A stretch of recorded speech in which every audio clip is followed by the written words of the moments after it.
Hello，大家好，我係 Kiwi，歡迎嚟到 Chat 真啲。賴清德嘅最新民調數據，你哋有冇留意到啊？簡直太刺激啦！4月底咧，佢直接起提咗一個死亡交叉，即係唔滿意佢嘅民眾數量仲多過滿意喎。咁今日咧，我哋就嚟傾一傾賴清德帶領嘅民進黨係點樣通過政治獨裁打壓異己，搞震咁樣嘥晒啲財政，最終禍台害民嘅。咁講起島內呢一輪嘅綠色恐怖源頭，就要從民進黨今年年初發起嘅大罷免開始講起啦。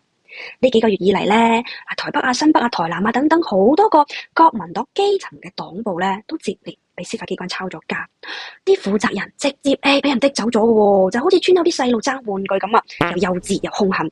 就因為咧，24年國民黨喺立法院贏得咗更加多嘅席位，民進黨就唔爽啦，搞出咗一個叫做聯合署名罷免嘅招數咯。話咁即係茅拉啫，你想個立法機構重新洗牌係嘛？搞到自己變翻莊家係咪？不過咧，而家啲台灣民眾都唔係傻噶，連親綠機構嘅一份4月份嘅民調啊，都自己刮咗自己塊面啦。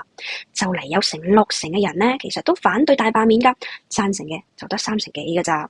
呢頭大罷免嘅鬧劇都仲未散場啊！轉頭個窗口又是對準咗啲綠配喎。最近好多生活喺台灣地區嘅綠配，突然之間就俾人追住要交一份叫做喪失原籍證明嘅文件。如果冇交呢份文件，可能會直接被威脅要註銷戶籍喎。夾硬咧就話呢啲被註銷戶籍嘅人啊，背景唔簡單嘅喎。更加離譜嘅係咧，有一家叫做五同號嘅茶鋪，莫名其妙就俾綠營夾上咗喎，3日2頭嚟搵麻煩，就因為人哋嘅店名咧係同五同號係諧音嘅。有國民黨嘅立委就表示啊，民進黨咁樣搞，咪就即係等於文字獄。如今個台灣社會簡直就變成咗台獨口號嘅主場 show 嘅。乜點解其他聲音全部變晒敏感詞要嘟咗佢噶啦？前民意代表鄭麗文就更加毒舌啦，佢直接話咩奇葩規定嚟噶？如今民進黨不顧一切，就是要抄你的家。喺呢場大罷免嘅鬧劇當中啦，淨係連署同埋補選就燒咗10幾個億嘅新台幣啦。你諗下呢啲錢咧，夠俾老百姓發幾多福利啦？而且咧，賴清德一邊喺度阻礙兩岸嘅交流，另外一邊咧就對美國關稅政策冇下限嘅跪低喺度領。